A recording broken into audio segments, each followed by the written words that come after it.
এত সুন্দর হয়েছে তো নিজেকে চিনতেই পারছি না। আজকে স্টুডিওতে কাজ আছে, বসে আছে এখন। একজন আসবে, তার এখনও দেখা নেই, কখন আসবে জানি না, 1টা বাজতে যায়। তবুও তো আমাকে কাজ শুরু করতে হবে, শরীরটা ভীষণ পরিমাণে খারাপ, তবুও এসেছি স্টুডিওতে। এখন ফোনে কথা বলছে, ফোনে কথা বলতে বলতে আসছে। বেশি দূরে না কিন্তু আমার স্টুডিওটা, আমার মানে যোগীরাজ মন্দিরেরই কাছে। এবার আমার রুমটা একটু ভেতরে, তার জন্য আনতে আসতে হয়। বলো কি করবে? সাজতে এলাম, সাজিয়ে দেবে একটু। তোমাকে সাজিয়ে দেবো? হ্যাঁ। কি সাজবে? আপনি যেরকম ভাবেন সাজাবেন। ও আচ্ছা, আমার উপরে ছেড়ে দিচ্ছে পুরোটা। পুরোটাই আপনার উপরে। ঠিক আছে, দেখা যাক আজকের ওকে কেমন ভাবে সাজিয়ে তুলতে পারি। কি ও সেকশনটাতে, গোপের এই পোর্শনটাতে আর এইখানটাতে আছে। তুমি বেবি হেয়ার, এই হেয়ারগুলো ক্লিন করো না? হ্যাঁ, না, কোনোদিন করো না? করা হয়নি একবার। কিন্তু যখন মেকআপ করবে, যখন বিয়ের সময় মেকআপ করবে, তখন তোমার চুল কিন্তু স্মুথনিং করা, তাই জন্য হিট দিলাম না।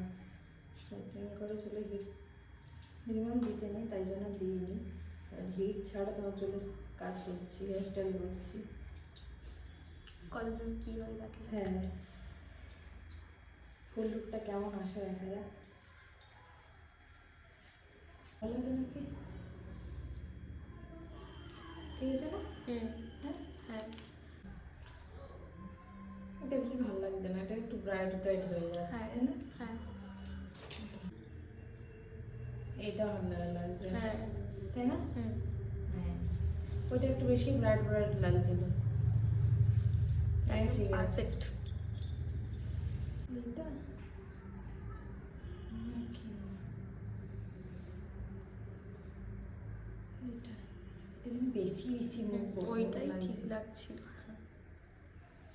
এই ছবিটাই ঠিক লাগছে।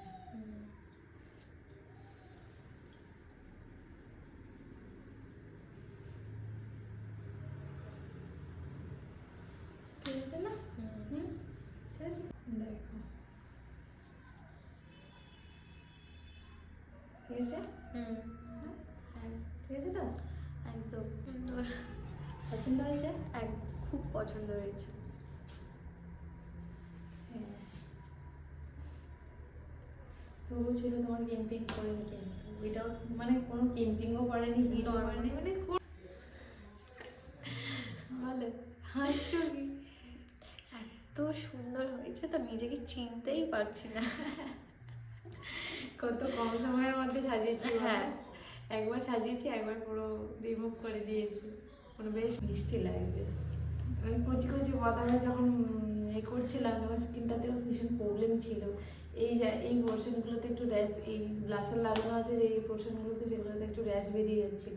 বাট এখন ওকে ভীষণ কিউট কিউট লাগছে।